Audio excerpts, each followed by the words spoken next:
कुरा थियो आजभन्दा 17 वर्ष अगाडिको। राजा थिए यिनै ज्ञानेन्द्र र जनता पनि यिनै। तर त्यतिबेला ज्ञानेन्द्रका विरुद्ध भएका आन्दोलनहरूले राजालाई एकाएक सिरिपेज उतार्न बाध्य बनायो। ज्ञानेन्द्रले पनि जनताकै चाहना अनुरूप सिरिपेज उतारिदिन्छन् र नारायणीटी छोडिदिन्छन्। त्यसपछि उनी नेपाली नागरिक भएर नेपाल सरकारको अधीनमा बस्छन्।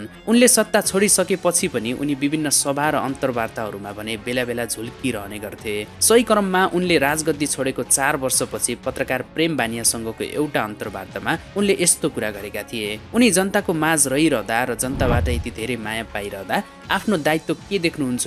मुलुकमा गणतन्त्र आएको 4 वर्ष बितिसक्दा पनि नेताहरूले खासै केही गर्न नसकेको अवस्थामा देशमा भएको अन्योलता र रिक्तताको स्थितिमा के तपाईँ चुपचाप र मौन नै बसेर भगवानले पूजाआजा गर्दै हिँड्नुहुन्छ भनेर पत्रकार प्रेम बानियाले उनलाई प्रश्न गर्दा उनले यस्तो जवाफ दिएका थिए। यो समय भयो केही के गर्नुपर्छ, त्यो समयमा ढुङ्गा पनि बोल्ला, हेर्दै जाउँ। अलिकति खुलेको जवाफ।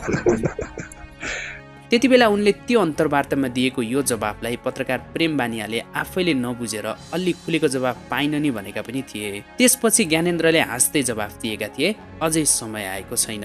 अर्थात् ज्ञानेन्द्रले सही समयको प्रतीक्षा गरेर बसेका थिए। सही समय आएपछि फेरि उनको पालो आउँछ भन्ने कुरामा उनी पूर्ण विश्वास रहेछन्। जनताहरू अहिले भएका तमाम व्यवस्थाहरूले फेरि दिक्क हुनेछन् र पुनः राजतन्त्रलाई नै वैकल्पिक रूपमा रोज्न सक्छन् भन्ने विषयमा उनले धेरै पहिला नै सोचिसकेका रहेछन्। सही अन्तर्वार्तामा पत्रकार प्रेम बानियाले त्यसो हो भने फेरि राष्ट्रले नेतृत्व दिन तपाईँ तयार हुनुहुन्छ भने अर्को एउटा यो प्रश्नमा उनले यस्तो जवाफ दिएका थिए। त्यसो हो भने राष्ट्रलाई नेतृत्व दिन तयार हुनुहुन्छ फेरि? जनताले माग्यो भनेदेखि यस। यो प्रश्न अनि ज्ञानेन्द्रले त्यतिबेला दिएको त्यो जवाफ अलि गम्भीर छ।